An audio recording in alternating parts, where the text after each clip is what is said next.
Good morning. Magluluto ako ng pansit. Almusal. Limang bawang lang, apat. Pwede na to. Saka isang sibuyas na malaki.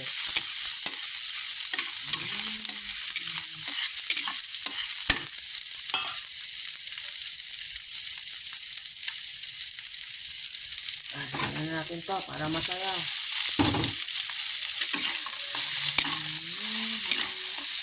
Habang may buhay, ako ay magluluto. Diretso na to.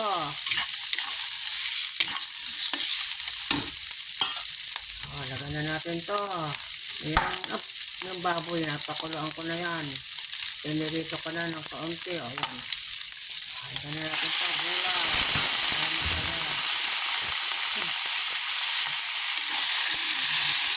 Hindi ko na makatapos. Simple lang ang buhay. Tayo ay magluto para masaya. Patayin natin ang gusto natin habang tayo malakas pa. Kaya tayo.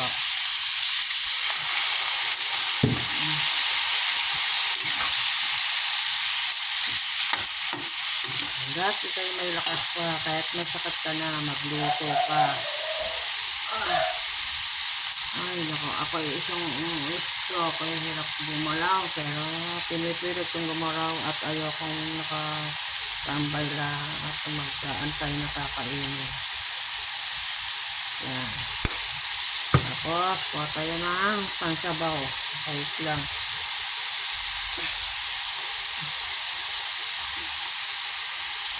Hirap kong ilos, sige.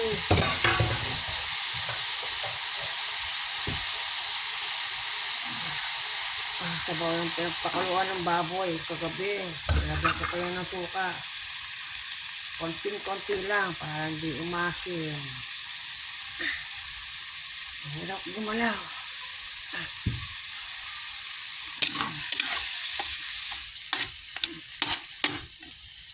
Wait lang, palambutin muna natin yung gulay. Tapan muna natin, nagkamali ng pindot. Tignan ko nga ulit ito.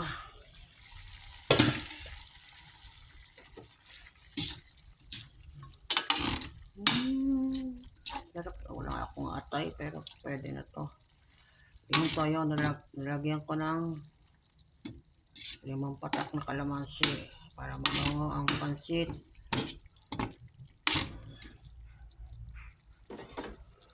Wala natin.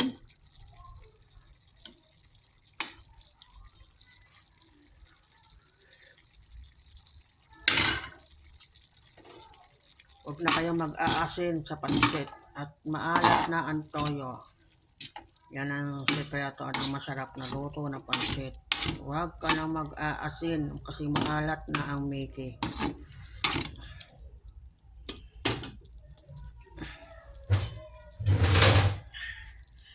Meron akong upuan sa likod ko. Matumba man ako, may sasalo sa akin. Yan ang sabaw ng pinaglagaan ng baboy kagabi.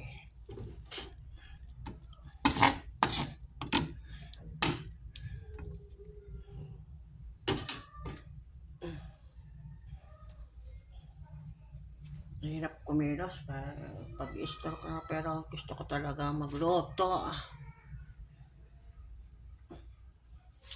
Nagdadahan-dahan lang ako ng galaw ko. Mahirap patumba uli at mahirap pang mag-stroke uli.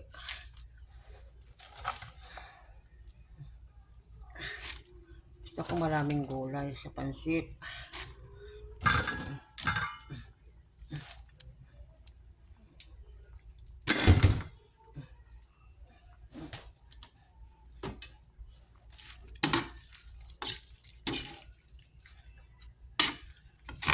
Huwag ka na mag-aasin at aalat ang pansit mo. Tama na yung toyo. Lagyan mo lang ng konting magic sarap.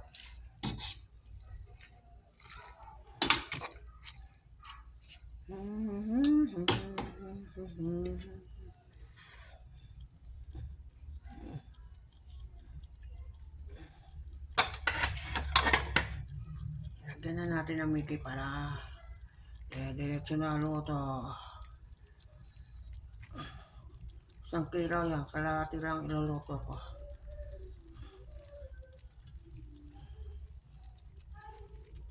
Tatanda at lilipas din ako, merong iiwan sa inyo, ala-alang luto ko.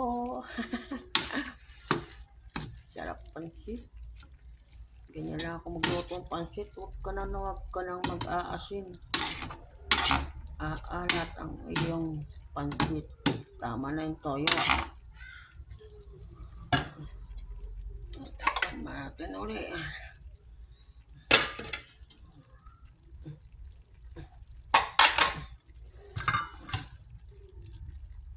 Tignan natin. Lahat na natin para masaya. Tapan muna natin ulit. Tignan na natin ang pansit ng Batangas. Taga Batangas ako. Batangas. Batangas, masarap to. Hindi to maalat.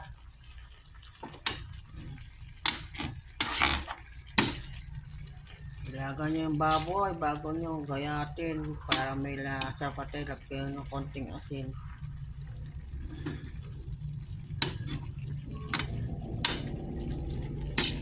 Pwede rin tong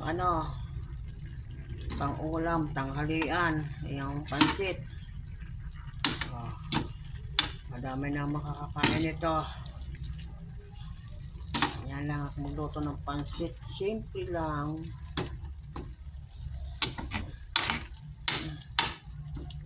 Kung nang mag-aasin, aalat ang iyong pansit. Wala yung toyo.